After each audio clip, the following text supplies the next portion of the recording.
تو اب ہم لیکچر نمبر 5 کے تیسرے حصے کی طرف آتے ہیں۔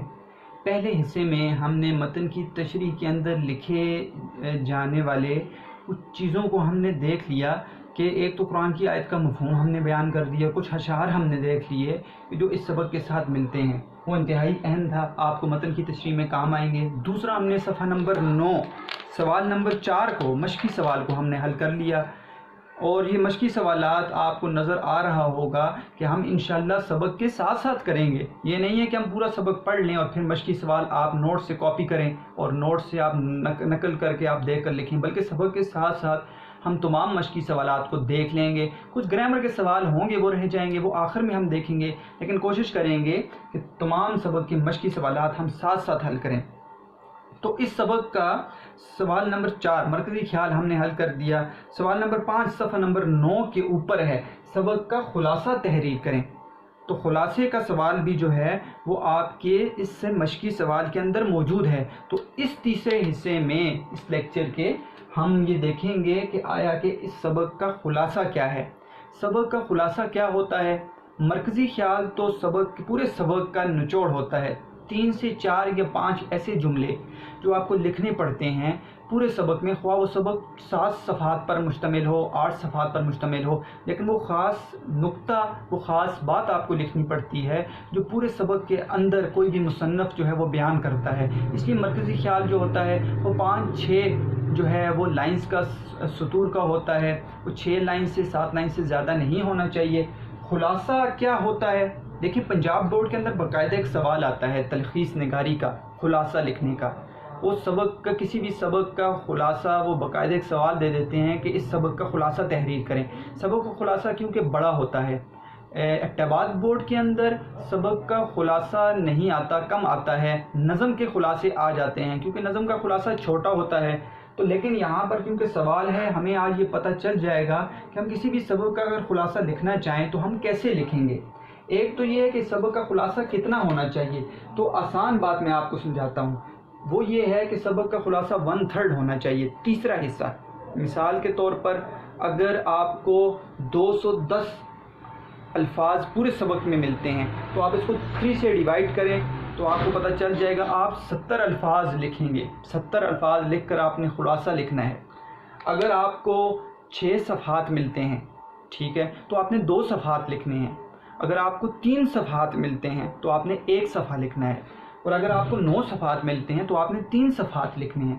تو 3 سے ڈیوائڈ کریں تو 1/3 آپ نے جو ہے وہ کسی بھی سبق کا خلاصہ لکھنا ہوتا ہے۔ کیا لکھنا ہوتا ہے؟ خاص باتیں، خاص پوائنٹس، خاص نکات، ٹھیک ہے، جو زیادہ بار بار دہرائی جانے والی چیزیں ہیں ان کو آپ نے چھوڑ دینا ہے، ٹھیک ہے، تو آپ کے سبق کا خلاصہ نکل آئے گا۔ ایک اور اہم چیز یہ ہے کہ پنجاب بورڈ کے اندر، ٹھیک ہے، یہ اکثر لوگ یہ وہ بیان کرتے ہیں کہ مرکزی خیال کے اندر یا خلاصے کے اندر ہیڈنگز نہیں ہونی چاہیے، تو ایسا نہیں ہے بچے، آپ ہیڈنگز دے سکتے ہیں۔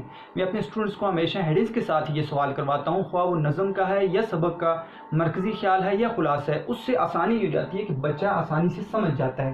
تو آپ ہیڈنگز کے ساتھ بھی خلاصہ لکھ سکتے ہیں، اس میں آپ کے نمبر نہیں کٹیں گے۔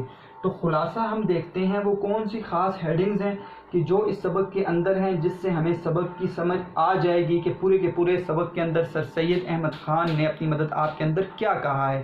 اس کا فائدہ جب آپ پورے کا پورا سبق پڑھ لیں گے تو آپ ایک دفعہ دوبارہ اس لیکچر کو دیکھیں گے تو آپ کو زیادہ سمجھ آ جائے گی کہ سبق کا خلاصہ کیا ہے۔ پھر آپ نے یہ پورے کا پورا سوال لکھ لینا ہے کہ سبق کا خلاصہ یہ ہے۔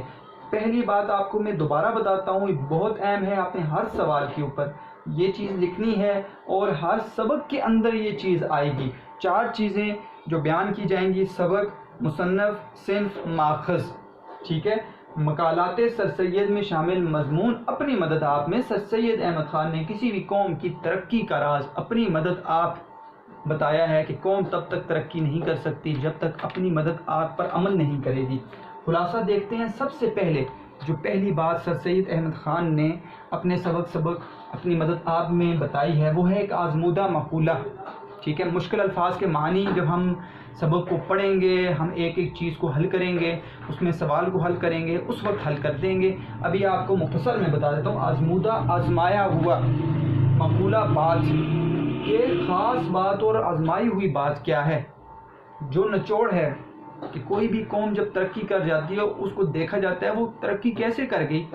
تو کسی بھی قوم کی ترقی کو دیکھا گیا تو یہ پتہ چلا کہ خدا ان کی مدد کرتا ہے جو آپ اپنی مدد کرتے ہیں. یہ آزمودہ مقولہ، آزمائی ہوئی بات ہے کہ اللہ تعالیٰ ہمیشہ اس شخص کی مدد کرتے ہیں جو اپنی مدد آپ کرتا ہے، آپ اپنی مدد کرتا ہے. یعنی وہ سست نہیں ہوتا، وہ محنت کرنے والا ہوتا ہے، وہ آگے بڑھنے والا ہوتا ہے، وہ دوسروں پر نگاہ نہیں رکھتا بلکہ اپنی صلاحیتوں کو دیکھتے ہوئے آگے بڑھنے کی تمنا کرتا ہے اور محنت کرتا ہے. تو اللہ بھی اس کے ساتھ ہوتے ہیں کہ جو محنت کرنے والا شخص ہوتا ہے. یہ اہم مقولہ سب سے پہلے سر سید احمد خان نے اپنے سبق میں سب سے اوپر بیان کیا ہے. دوسری بات جو اس سبق کے اندر سر سید احمد خان نے بیان کی ہے وہ نیچر کا قاعدہ. نیچر فطرت کو کہتے ہیں، ٹھیک ہے، قاعدہ اصول کو کہتے ہیں کہ فطرت کا اصول کیا ہے. کیا ایسا اصول ہے جو خاص ہے فطرت کے ساتھ کہ وہی لازم اس شخص کو ملتا ہے جو شخص جو ہے محنت کرتا ہے. دیکھیں بیٹا، یہاں پر نیچر کا قاعدہ، فطرت کا قاعدہ سر سید احمد خان نے جو ذکر کیا ہے وہ بڑا اہم ہے، آسان ہے، مشکل نہیں ہے. جیسی قوم ویسی حکومت. دیکھیں جو شخص محنت کرنے والا ہے اور قوم محنت کرنے والی ہے تو حکومت بھی اچھی ہوگی. دیکھیں جیسے اعمال اوپر جاتے ہیں ویسے حالات نیچے آتے ہیں. جیسے آپ کا عمل ہے، آپ اگر سست ہوں گے تو حالات بھی آپ پر ایسے ہی آئیں گے، اور اگر آپ محنت کرنے والے ہوں گے تو حالات بھی اچھے آئیں گے. لیکن اکثر یہ ہوتا ہے کہ لوگ یہ دیکھتے ہیں اور سمجھتے ہیں کہ حکومت ہماری مدد کرے گی، وہ حکومت پر نگاہ رکھتے ہیں، دوسرے لوگوں پر نگاہ رکھتے ہیں. تو ایسا نہیں ہے. جب دوسروں پر نگاہ رکھو گے، حکومت پر نگاہ رکھو گے، حکومت کچھ نہیں کرے گی آپ کے لیے جب تک آپ اپنے لیے خود کچھ نہیں کریں گے. تو جیسی قوم ہوگی ویسی حکومت ہوگی. اگر قوم اچھی ہے، قوم محنت کرنے والی ہے تو حکومت بھی اس کو اچھی مل جائے گی. اور اگر قوم جو ہے کھڑ ہے، جاہل ہے، ٹھیک ہے، سست ہے، تو حکومت بھی اس کو سست ہی ملے گی. ایسا کبھی نہیں ہوگا کہ قوم سست ہے اور حکومت اس کے لیے اچھی ہوگی اور اس کے لیے فائدہ مند ثابت ہوگی. تو پہلے اپنے آپ کو ٹھیک کرنا ہے. کہتے ہیں پہلے قوم اچھی ہوگی تو تب حکومت اچھی ہوگی.